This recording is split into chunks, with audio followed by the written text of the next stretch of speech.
बीच में। अब एक दिन उसकी पत्नी क्या कहती है, जी 1 महीना हो गया, आप तो कुछ पूछते नहीं हो, बंबई दिखाने की बात नहीं कहते हो, मैं सिनेमा चलूंगी। गांव के लोग क्या समझते हैं कि बंबई में सिनेमा देख लिया तो समझो भगवान को देख लिए है। उसने कहा, देख तेरे को टेलीफोन नंबर याद नहीं, अता पता याद नहीं, बोले मेरे को सब गलियां याद है। अब सिनेमा ले गया और वहां से सिनेमा हॉल से निकलने के बाद दोनों के हाथ छूट गए और दादर का रास्ता तो दोनों ने नहीं पकड़ा। एक तो चर्च गेट चली गई है और वो गौरेगांव आ गया है। श्रीमन नारायण भगवान की। इतने बंबई हम भी जानते हो। एक ही रास्ता है। उसने सोचा इधर चली गई होगी, सीधी रोड है, और उसने सोचा कि मेरे पति उधर गए होंगे, उधर बड़े बड़े मकान है, उधर ही ढूंढने चलो।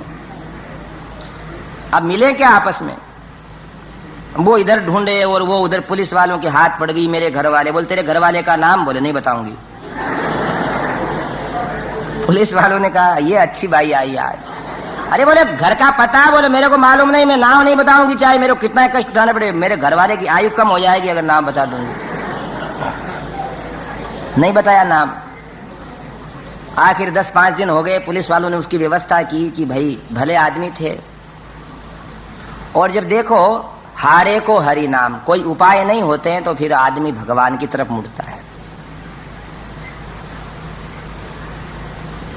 आस्तिक कैसे होते हैं? स्त्री के एक बालक हुआ और रात भर रोने लगा। ऐसे होते हैं बालक। ऐसा मेरा प्यारा पोता, दिन में सोता रात में रोता है। ऐसे दादाजी के पोते होते हैं। अब दादाजी भी नहीं खिलावे, बाप भी नहीं खिलावे, तो वो स्त्री फिर परेशान होकर के दवाई देने से भी नहीं रुकता है, तो वो सोचती है हनुमान जी का नारियल चढ़ा दो, वो छोरा चुप भी हो जाता है। इसलिए लोग भक्ति करते हैं। अब उसका घरवाला क्या करता है कि 11 किलो पेड़े लेकर के, सिंदूर का कटोरा लेकर के, घी लेकर के, प्रसाद पुष्प लेकर के अब गया राम जी के मंदिर की तरफ कि राम जी को मनाऊंगा। तो राम जी के बाहर, राम दुबारे तुम रखवारे, होत न आज्ञा बिनु पैसारे। हनुमान जी का भक्त आज अकेला ही बैठा था, कोई भगत भी नहीं आए। उसने कहा, ए भक्तराज कहाँ जा रहा है? बोले ये प्रसाद राम जी के चढ़ाने। बोले क्यों? बोले मेरी पत्नी खो गई। अरे पागल, जब इन राम जी की पत्नी खो गई तो हनुमान जी ने मिलाया, और तू प्रसाद राम जी के ले जा रहा है। ले जा, हमको तो कुछ नहीं, पर अगर तेरे को तेरी पत्नी से मिलना है तो प्रसाद हनुमान जी के चढ़ा दे। है सही है ना? तो वो कहता है कि भैया हनुमान जी प्रसाद पावे, मेरे को मेरी भोली भाली प्रिया पत्नी मिल जाए तो मैं सुख से भैया जीवन व्यतीत करूं, नहीं तो मेरा जीवन बड़ा कष्टमय हो रहा है। 7 दिन से नींद नहीं आ रही। बोल इधर ला प्रसाद। पर्दा कर दिया और अब वो हनुमान जी के गीत गाने लगा कि हे बाबा, मैंने तो प्रसाद के लिए इधर बुला लिया, उसको तू जाने, इसकी पत्नी ये दोनों जाने, दया करो तुम। हनुमान जी को मनाने लगा, तुम्हें बाल समय में प्रभु सूरज को निगल डाले, तुम्हें बाल समय में प्रभु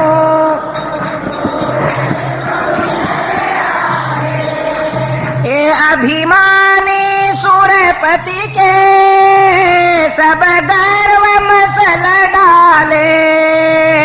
अभिमानी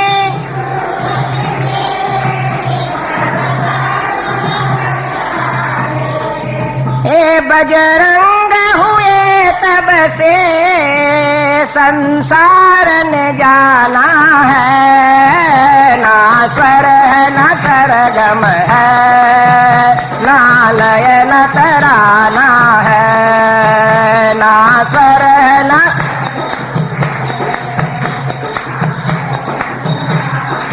और अब हनुमान जी ने सुनना शुरू किया कि बचपन से ही शुरू कर रहा है मेरी कथा। सब दुर्ग ढहा करके लंका को जलाए तुम, सब दुर्ग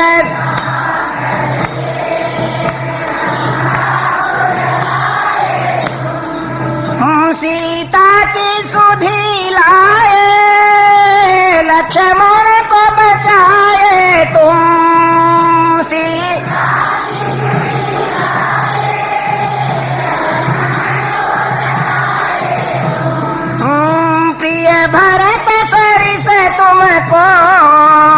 संसार ने माना है, ना स्वर है ना सरगम है।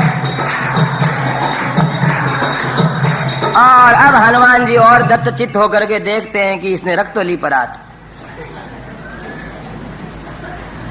जब राम नाम तुमने पाया ना नगीने में, जब राम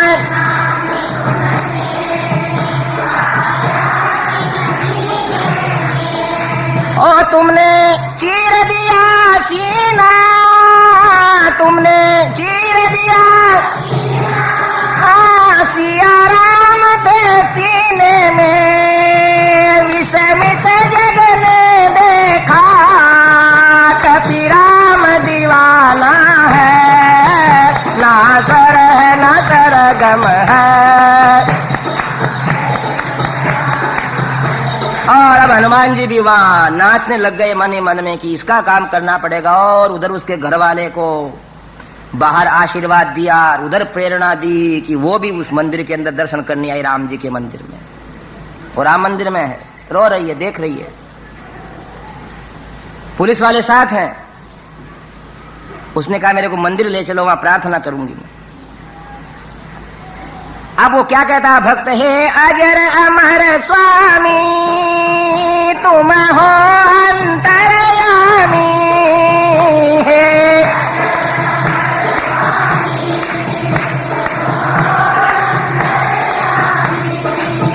मैं दीनहीन चंचल अज्ञानी अभिमानी, मैं अज्ञानी अभिमानी, तुमने जो नजर फेरी फिर कौन ठिकाना है, ना सर है ना।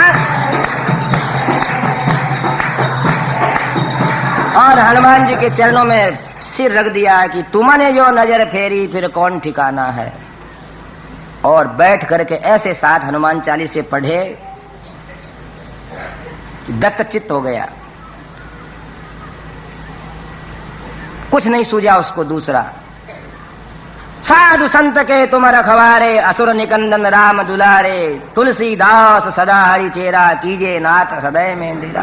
पवन तनय संकट हरन मंगल मूर्ति रूप, राम लखन सीता सहित हृदय बसहु सुर भूप। मनोजवम मारुत तुल्य वेगम, तुलसी चढ़ाई, भोग लगाया, आरती करी, पर्दा खोल दिया, उसको दे दिया प्रसाद की, जा मिल जाएगी। और वो पेड़ा खाने लगा। जब तक उसकी औरत ने हाथ पकड़ा, अकेले ही खाओगे क्या? बोल पवन सुत हनुमान। उसने कहा तू किधर से आ गई? बोले किधर से क्या, मैं राम जी के मंदिर में गई तो राम जी के पुजारी के पास मैं रोने लगी कि मेरा घरवाला खो गया। बोले तू खो गई थी कि मैं खो गया? बोले तुम खो गए। होशियारी नहीं त्यागती है। तुमको मुंबई का रास्ता मालूम नहीं आपको? मैं थोड़ी खो गई, मैं तो बड़े बड़े मकानों की ओर गई थी, तुम छोटे मकानों की तरफ आए। बोले फिर क्या? बोले पुजारी जी ने कहा कि देख भाई, बात ऐसी है कि ये पति पत्नी खो जाने का काम तो हनुमान जी ठीक करते हैं, उधर जा तू और इधर देखो आप मिल गए। बोल पवन सुत हनुमान की। ऐसे भाई सब सुख देने वाले हनुमान जी महाराज हैं। और आज ऐसा सुंदर अवसर है, अब प्रेम से सब हनुमान चालीसा का पाठ करो। श्री गुरु चरण सरोज रज निज मनु,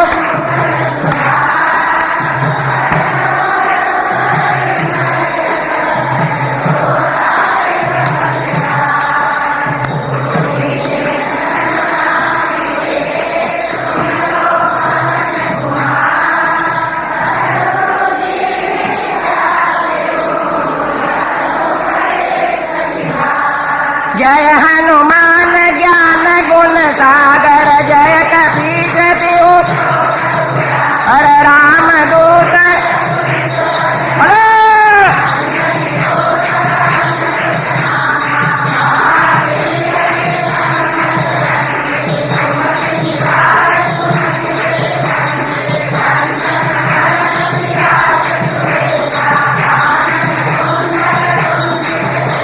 हनुमान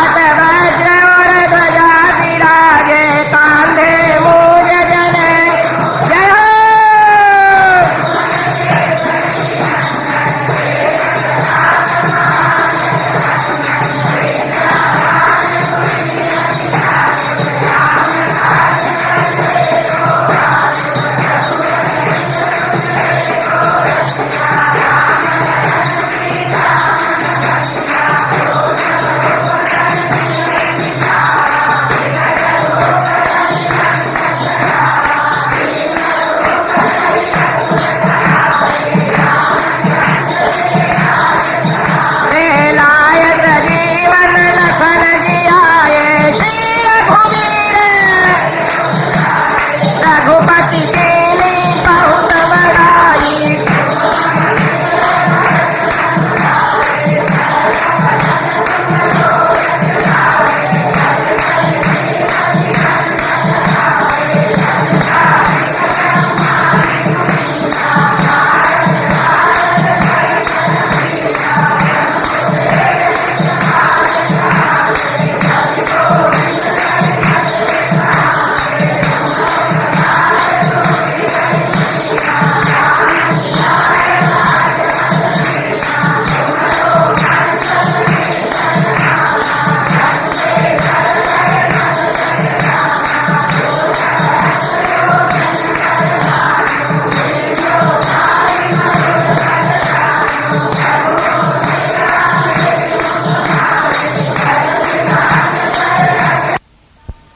देखा क्व सीता वर्तते देवी कथंच मयि वर्तते एतन्मे सर्वमाख्यात वैदेहीं प्रति वानराः।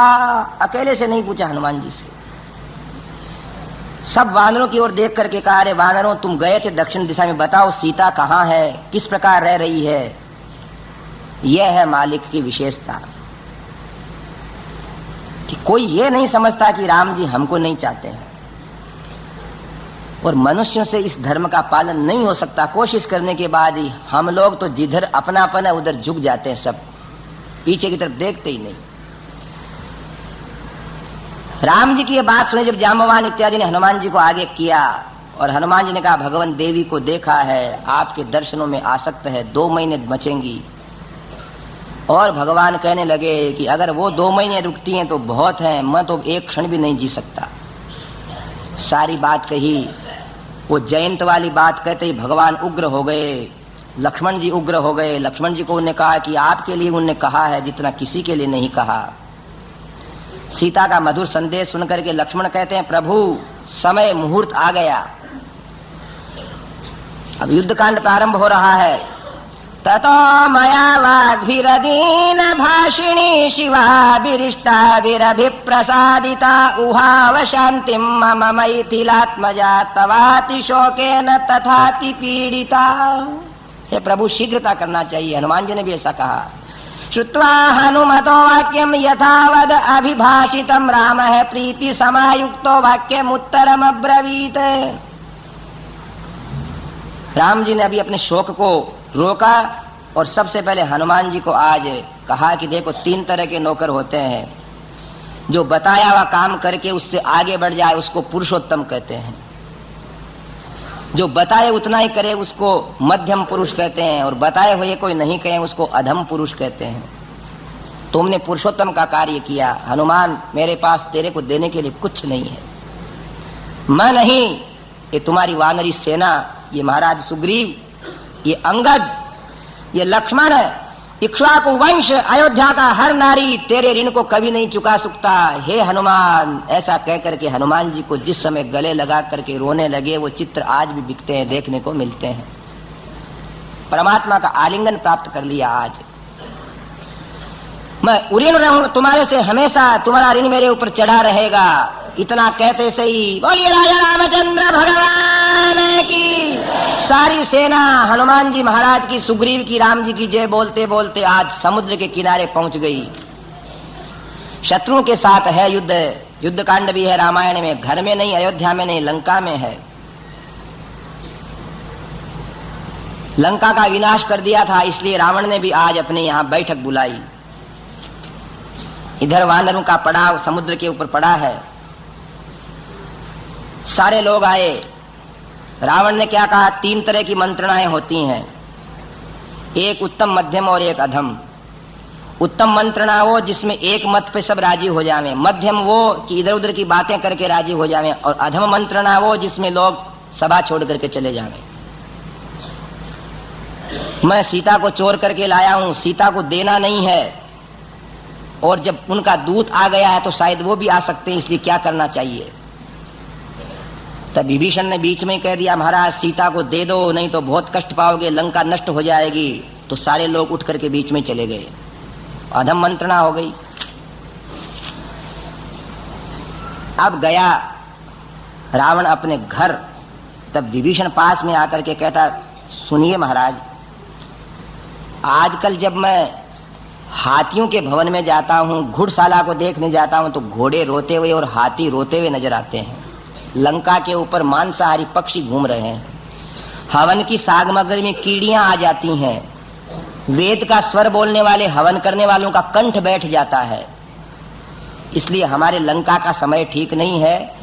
आप जानकी को दे दो, मैं आपको यहां पहुंचाने यहां कहने आया हूं अकेले में। ए विभीषण, तो डर मत, कुछ नहीं होगा। हटा दिया उसको। मंदोदरी ने भी समझाया। आखिर वो कुंभकर्ण जग गया उस दिन। तब रावण ने दूसरी सभा शुरू करी और आज घोषणा करी कि लंका का एक भी आदमी नहीं बचना चाहिए, घर के अंदर सब सभा में आ जाना चाहिए।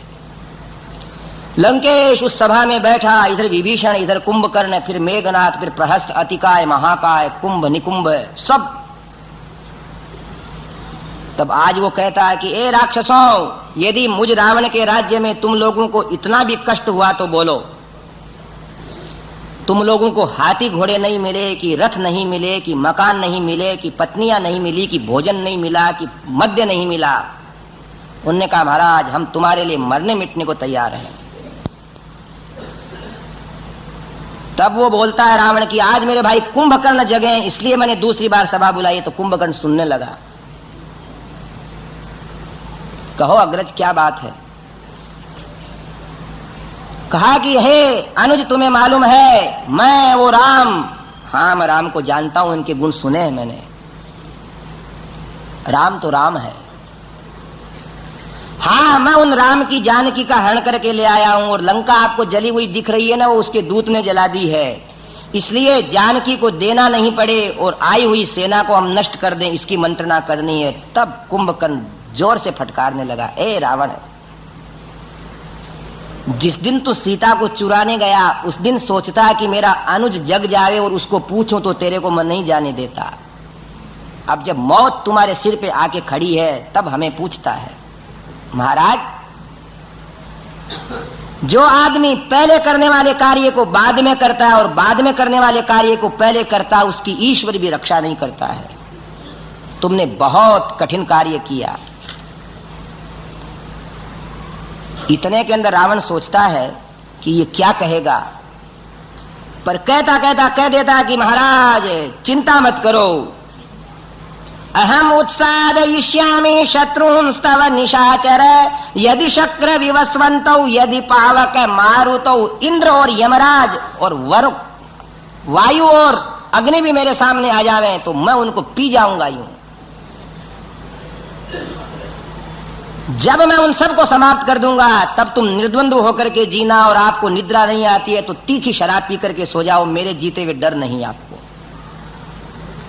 सब ने ऐसा कहा। इस समय विभीषण को क्रोध आया, बीच में उठ खड़ा हुआ विभीषण के, ए महाराज, ये कुंभकर्ण भी ठीक बोलते बोलते अनुचित बोल गया। और कुंभकर्ण मन में सोचता है कि विभीषण ठीक कह रहा है, आप जानकी को दे दो, नहीं तो आपका सारा ऐश्वर्य नष्ट हो रहा है। इतने में मेघनाथ बोल उठा कि अरे, हमारे कुल के अंदर ये ज्येष्ठ चाचा कायर कहां से पैदा हो गया। और इतना कहा कि विभीषण लड़ पड़ा कि अरे मेघनाथ, इस सभा में किसी को दंड नहीं देना चाहिए। अगर कोई आज भी समझदार है तो तेरे को फांसी का फंदे में डालना चाहिए। तू दुष्ट है, तेरे को अहंकार में मालूम नहीं है, तू लंका की नींव खोदने वाला दुर्जन युवराज है। विभीषण कहता है कि मैं आज सबसे कहता हूं कि किसी भी दुस्साहसी वीर को सभा के अंदर लाना नहीं चाहिए, नहीं तो वो नष्ट हो जाता है देश। राम और लक्ष्मण के बाणों का तेरे पिता को भी अभी अंदाज नहीं है, नहीं तो चोरी करके नहीं लाते जानकी को। सही सही सुनाने लगा। तब वो विभीषण को, अपने बेटे को फटकार उठते देख करके रावण को क्रोध आ गया। बोले, ए कुलांगार, क्या कहता है विभीषण से रावण? विद्यते गोषु संपन्नम, विद्यते ज्ञातितो भयम, विद्यते स्त्रीषु चापल्यम, विद्यते ब्राह्मणे तपः। कि गायें जहां रहती है वहां बुद्धि शुद्ध रहती है, स्त्रियों में चंचलता रहती है, ब्राह्मण में तप रहता है। और हे विभीषण, जात वालों से डर होता है हमेशा। यहाँ एक दृष्टांत दिया गया है कि एक दिन कुल्हाड़ियां होती है ना काटने की, उनकी एक गाड़ी भर के जा रही थी जंगल के अंदर से, तो जंगल रोने लगा। तब कुल्हाड़ियों ने कहा, रोवो मत जंगल, तुम्हारी जाति का लकड़ी का डंडा मेरे लगेगा जब मैं तुमको काटूंगी, नहीं तो मैं नहीं काट सकती। इसलिए रावण कहता है, विभीषण अगर किसी को आज तक किसी ने मरवाया है तो जाति वालों ने मरवाया, और मालूम पड़ता तो दुष्ट मेरे को मरवाएगा। पर कहते कहते वो कठोर कहने लग गया, योन्यस्त्वेवं विधं ब्रूयाद वाक्य में तन्निशाचर अस्मिन् मुहूर्ते न भवे त्वां तु कुलधिकपान त्वां तु धिक्कुलपांसन। तेरे अतिरिक्त कोई दूसरा होता तो मैं उसका सिर अभी धड़ से अलग कर देता, पर तू भाई है इसलिए तेरे को धिक्कार है हे कुलांगार। छोटा भाई जो सही बात बोल रहा था, बचने की बात, कुलांगार कहने से वो भी उठ खड़ा और कहा कि सुलभा पुरुषा राजन सततम प्रियवादिन है। मीठे बोलने वाले लोग बहुत रहेंगे, किंतु अप्रियश्च च पथ्यस्य वक्ता श्रोता च दुर्लभ है। अच्छी बात नहीं सुनने वाले होते हैं लोग, कहने वाले भी नहीं होते हैं। और एक नीति का वचन है कि 3 बात नहीं होने वाला व्यक्ति मर जाता है। दीप निर्वाण गंधंच, जब दीपक की बत्ती बुझती है ना तो एक उसमें गंध आती है, वो गंध जिसको नहीं आवे,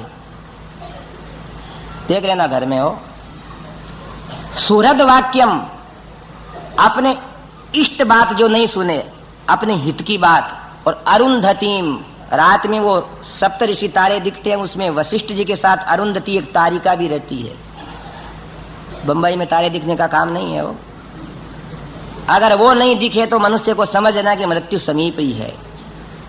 तो आज विभीषण कहता है कि तुम मेरी बात नहीं सुन रहे हो, इसका मतलब महाराज तुम्हारी मृत्यु समीप है, मैं ये चला। और अब भगवान राम की सेना जहां खड़ी थी वहां आया विभीषण, और आकर के उसने निवेदयत मां क्षिप्रम राघवाय महात्मने सर्वलोक शरण्याय विभीषणम् उपस्थितम्। निवेदयत मां क्षिप्रम राघवाय महात्मने सर्वलोक शरण्याय विभीषणम् उपस्थितम्। विशेषण बहुत अच्छे हैं। बानरों से ही कहा जा सकते थे, कोई वहां बहुत बड़ी व्यवस्था नहीं थी कि क्यों जावें वो, पर भले आदमी है ना, वो भगवान के मंदिर में जाने के पहले द्वारपालों को भी प्रणाम करते हुए जाते हैं। ये विभीषण का प्रसंग वैष्णव के लिए, रामायण के भक्तों के लिए समझने का है। अपन आए मंदिर के अंदर, सीधे जूते खोले और किसी से देखा ही नहीं, सीधे जाकर के करते हैं शांताकारम भुजगशयनम पद्मनाभम सुरेशम विश्वाधारम, तो समझ लो रामायण ठीक से पढ़ी नहीं अभी। हनुमान जी का मंदिर बाहर ही रहता है, गरुड़ जी का बाहर रहता है, वहां और द्वारपाल खड़े रहते हैं, उनसे पूछो जय श्रीमन नारायण की, राम राम। और अगर सीधे ही जाओगे तो समझ लो आपको भगवान की तो भक्ति है, किंतु भागवतों की भक्ति नहीं है, भक्तों की भक्ति नहीं है। सुग्रीव इत्यादि से कहा, हनुमान जी, अंगद, नल, नील जो भी थे, सुग्रीव तो राम के पास बैठे थे कि जाओ राम से कहो। कैसे राम? महात्मा राम। और कैसे? सर्वलोक शरण्य। सर्वलोक शरण्य का मतलब है अनालोचित विशेषा विशेष लोक शरण्य। पाप और पुण्य ये बातें नहीं देखते हैं शरणागत की। वो स्वामी जी ने कहा है कि हे भगवान, जो पाप बाली ने किया था वो का, और सुग्रीव ने किया कि अपने भाई की पत्नी को रख लिया, पर वो आपका शरणागत था इसलिए आपने कुछ नहीं देखा, नहीं तो उसको भी दंड मिलता। शरणागति में होता क्या है कि आदमी की गुणवत्ता नहीं रहती है, उसका एक ही बात रहता है कि वो चरणों का दास है, वो उसके सब क्षमा करने पड़ेंगे। सर्वलोक शरण्याय विभीषणम् उपस्थितम्, ऐसा श्लोक में विशेषण दिया, सर्वलोक शरण्य। अब तो सारे लोग जाकर के राम जी के पास कहते हैं सावधान। भगवान ने कहा क्या हुआ? शत्रुओं की ओर से उसका एक भाई हमारे बीच में भेद पटकने के लिए, हमारे को नष्ट भ्रष्ट करने के लिए आ पहुंचा है। सब एकत्रित हो गए। भगवान ने पूछा क्या बात है? सुग्रीव ने कहा महाराज, सेवक कह रहे हैं कि रावण आया, रावण का भाई आपके पास शरण में आया है। भगवान ने कहा शरण में आया, बुला लाओ। कैसे बुला लें? इस दशा में भाई को छोड़ने वाला, भगवान ने कहा सब लोग अपना अपना मत दो। सब अपना मत देने लगे। अंगद ने कहा कि जो अपने भाई का न हो हमारा क्या होगा, उसको पीटना चाहिए। जाम्बवान कहता उसकी परीक्षा करना चाहिए। नील कहता इसको कोई काम बताना चाहिए। नल कहता है कि इसको देखना चाहिए कि इसकी आकृति कैसी है। हनुमान जी से भगवान ने पूछा कि आप बताओ हनुमान जी। बोले मेरे को तो ऐसा दिखता है कि वो समझदार है। बोले क्यों? बोले महाराज वो आपका भक्त भी है और इसके साथ साथ आपने बाली को मार करके सुग्रीव को राज्य दे दिया, इसलिए वो सोच रहा है कि रावण को मार के उसको राज्य दे दोगे आप। ऐसा लग रहा है मेरे को। और मेरे समझ में तो दौरात्म्यम रावणे दृष्ट्वा विक्रमं च तथा त्वयि युक्तमागनमं ह्यत्र संसद सदृशं तस्य बुद्धितः।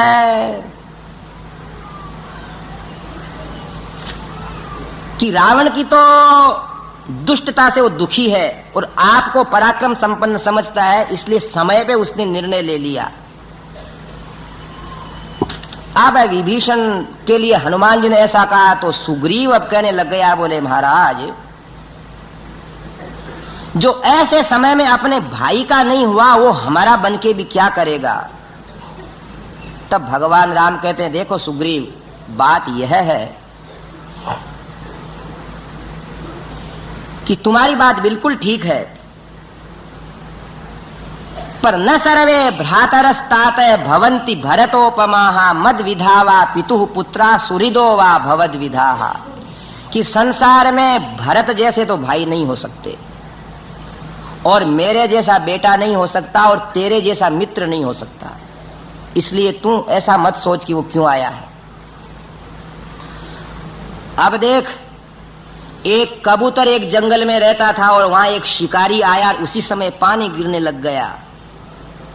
शिकारी को कंपता हुआ देख करके कबूतर सूखी लकड़ियां लाया अपने टोली के साथ और आग लगा करके उसने अपने पेड़ के नीचे आने वाले व्यक्ति को शरण दी। और जब वो आग जली और उस शिकारी के शरीर में गर्मी आई तो उसने बाण उठाया कबूतर को मारने, तो उसने उसकी पेट बुझाने के लिए, क्षुधा मिटाने के लिए अपने आप आग में कूद गया कबूतर कि मेरे यहां अतिथि है, शरणागत है ये, इसलिए मैं शरणागत विभीषण का त्याग नहीं कर सकता। और देख, अब तू भय की बात कह रहा है। पिशाचान दानवान यक्षान पृथिव्याम चैव राक्षसान अंगुल्यग्रेण तान हन्याम इच्छन हरि गणेश्वर। सारे ब्रह्मांड के पिशाच दानव यक्ष राक्षस इनको मैं अंगुली के आगे के भाग से मार सकता हूं। सकदेव प्रपन्नाय तवास्मीति च याचते अभयम सर्वभूतेभ्यो ददामे तद्व्रतम मम।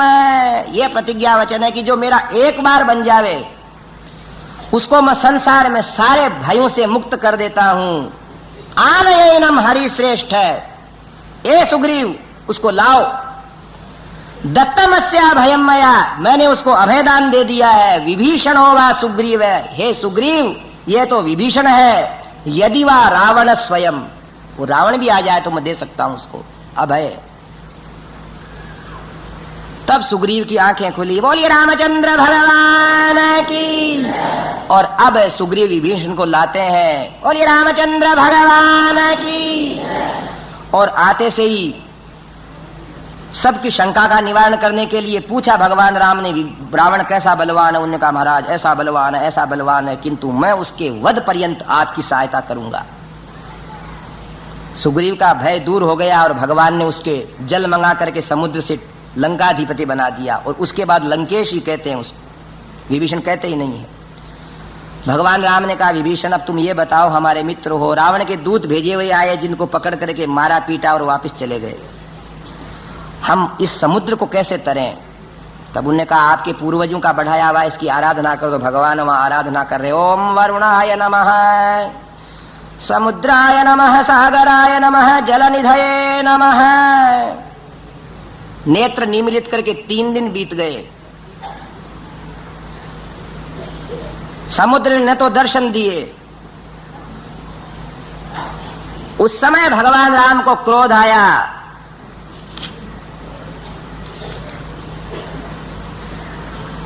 क्रुद्ध होकर के बोलते हैं, अद्या क्षोभयिष्यामि क्रुद्ध है क्षोभयिष्यामि सागरम वेलासु कृत मर्यादम सहस्रोर्मि समाकुलम। अरे समुद्र इतना उद्दंड हो रहा है, मुझ राम की प्रार्थना को नहीं सुन रहा है। जो धनुष के ऊपर बाणों से बाण निकलने लगे कि समुद्र के अंदर मत्स्य इत्यादि मरने लगे, क्षोभ होने लगा, जलधि सीमाओं का उल्लंघन करने लगा। पद्भ्याम यान्तु प्लवंगमाः, तेरे में धूल उड़ जाएगी, धूल हो जाएगी, जल नष्ट हो जाएगा और बानर लोग पैदल जाएंगे। काटे ते कदली फरे कोट जतन कौसीच। वो स्वामी जी ने कहा है कि जो प्रार्थना से नहीं मानता उसको दंड देना पड़ता है। और बीच समुद्र के अंदर एक दिव्य पुरुष निकले, बोलिए वरुण भगवान की। वरुण देवता पास में आकर के उपायन भेंट करते हैं राम जी को। भगवान ने कहा पहले ही आ जाते। बोले प्रभु पश्चिम देश के अंदर लोग मेरा पानी पीते हैं, उधर आप छोड़ दो बाण को। वहां मरुस्थल हो गया। और अब कहा कि नल नाम का जो वानर विश्वकर्मा का बेटा है, इससे कहो ये सेतु निर्माण करे। सेतु निर्माण होने लगा, पत्थर आने लगे, जय जयकार होने लगी भगवान राम की, पत्थर तैरने लगे। 14 योजन पहले दिन जब सेतु निर्माण हो रहा था तो राम जी ने देखा सब बानर लोग व्यस्त हैं, एक तरफ जाकर के कंकर फेंकने लगे समुद्र में। हनुमान जी से लोगों ने कहा, हनुमान जी आप ये पत्थर वत्थर मत उठाओ, आप तो लंका पार करके आ गए, लंका जाके आ गए, हमको कर लेने दो। हनुमान जी ने कहा युद्ध भी तुम ही कर लेना फिर। नहीं नहीं, बोले युद्ध तो आपको करना है महाराज, आप बड़े काम करते हो, छोटे काम हम करते हैं। और सज्जनों कहते हैं कि एक गिलहरी थी, गिलहरी, वो भी समुद्र के अंदर भीग करके रेत में लौट करके अपनी रेत को है ना वहां उस पुल के ऊपर छोड़ी आती। उस गिलहरी को ऐसे लौटते लौटते देख करके भगवान राम ने उसके ऊपर भी हाथ फेर दिया। भगवान का काम तो थोड़ा, कोई कितना ही करो, थोड़ा ही उनको स्वीकार है। अब भगवान एक तरफ जाकर के पत्थर फेंकने लगे, हनुमान जी पास में आकर के पीछे छुप गए। पत्थर फेंके, पत्थर डूब जाए, भगवान उधर देखें, उधर पत्थर तैर रहे हैं। फिर कंकर फेंके, उसको डूबता हुआ देख करके यूं करें डूब गया, और फिर उधर देखें। हनुमान जी ने कहा कि ये क्या लीला हो रही है? अरे तू कहां से आ गया? बोले मैं पीछे बैठा था। क्या देख रहे थे? बोले आपकी लीला देख रहा था। अब थोड़े दिन का काम है महाराज, फिर बस मेरे को तो आपकी लीला ही देखना है। बोले मैं ये देख रहा हूं कि वो पत्थर तो तेरे जा रहे हैं, मेरे फेंके हुए डूब रहे हैं। बोले आप जिसको फेंक दोगे वो कैसे नहीं डूबेगा है? आप फेंको मत प्रभु। इतने में एक पत्थर लिया और उसके ऊपर राम लिखा कि वो तैरने लग गया। जब से बात हो गई राम से बड़ो राम को नाम। 14, 20, 21, 22, 23 इस तरह 5 दिन के अंदर ये 100 योजन का पुल बन गया। बोलिए राजा रामचंद्र भगवान की। और छठे दिन सारे वानर राम जी हनुमान जी के कंधे पर है और अंगद के कंधे पे लक्ष्मण है, लंका को घेर करके खड़े हो गए। श्री राम जय राम, जय जय राम, राम श्री राम जय राम, जय जय राम, राम जय सिया राम, जय जय हनुमान, आन संकट मोचन कृपा निधान, आन जय सिया राम, जय जय सिया राम, राम जय सिया राम, जय जय सिया राम। और ये राजा रामचंद्र भगवान की। इस प्रकार भगवान हनुमान जी की परम लीला वाला यह है चरित्र भाग आज हनुमान जी महाराज के भगवान राम के चरणों में अर्पित करते हैं। कल 9 बजे रावण संहार इत्यादि की कथा और अपराह्न में राम राज्याभिषेक की कथा। शांति से सब लोग अपने इष्ट मित्रों को लेकर आवें। अभी आरती के पहले कोई सूचनाएं हो कार्यक्रम संबंधी, उनको सुनकर आरती का आनंद लेकर घर पधारें। बोलिए रामचंद्र भगवान।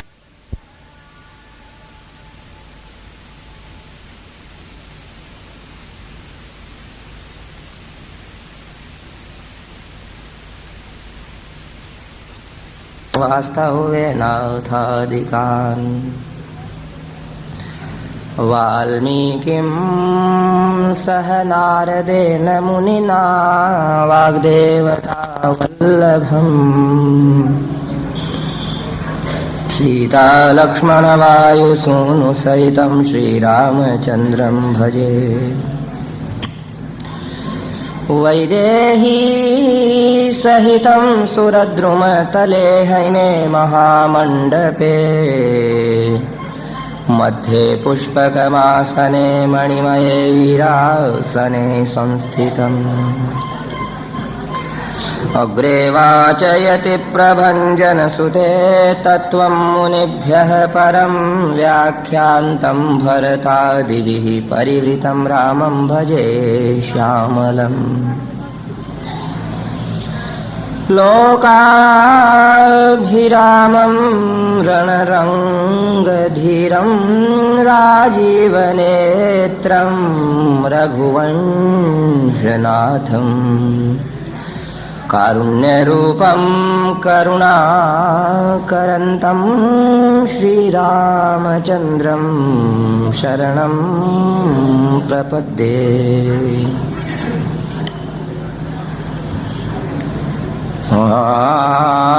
मनोजवं मारुततुल्यवेगं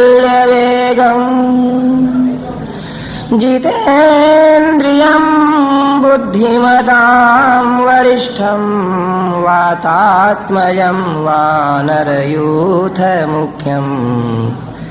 श्रीरामदूतं शरणं प्रपद्ये काञ्जनेयमतिपाटलाननं काञ्चनाद्रिकमनीयविग्रहं पारिजाततरुमूलवासिनं भावयामि पवमाननन्दनम्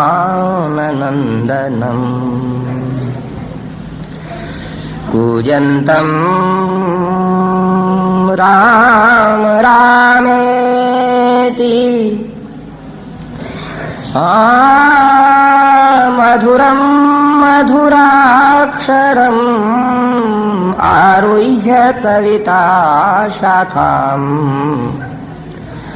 वन्दे वाल्मीकि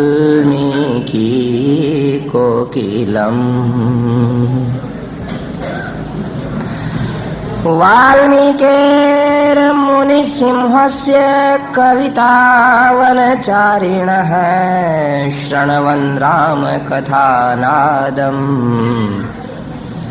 को न याति परां गतिम् कृष्णाय वासुदेवाय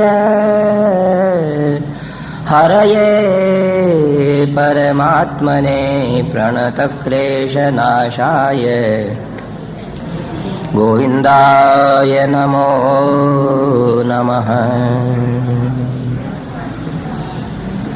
ज्ञानानन्दमयं देवं निर्मलं स्फटिकाकृतिम् आधारं सर्वविद्यानां हयग्रीवमुपास्महे।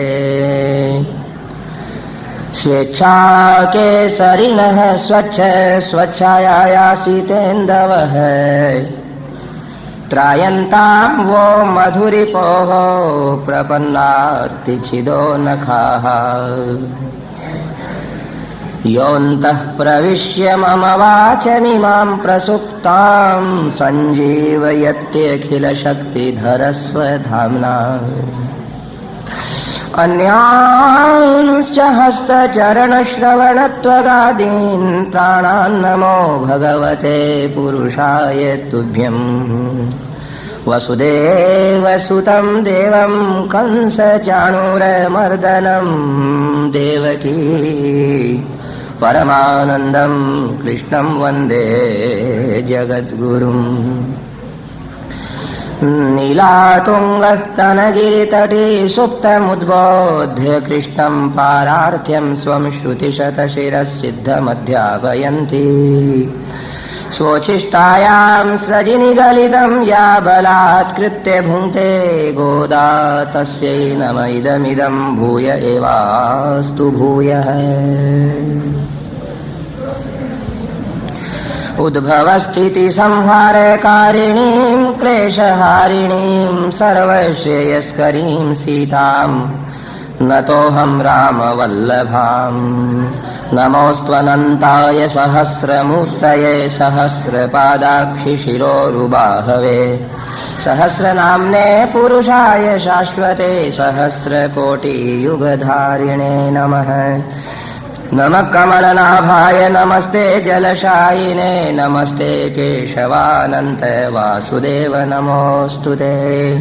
अज्ञानतिमिरान्धस्य ज्ञानाञ्जनशलाकया चक्षुरुन्मीलितं येन तस्मै श्री गुरवे नमः।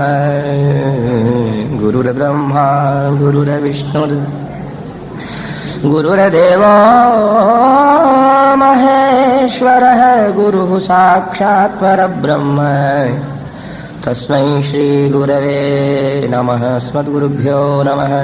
अस्मत्परमगुरुभ्यो नमः। अस्मत्सर्वगुरुभ्यो नमः। श्रीमते रामानुजाय नमः। नमः परमहंसास्वादितचरणकमलचिन्मकरन्दाय भक्तजनमानसनिवासाय भगवते श्रीमते रघुनन्दनाय नमः।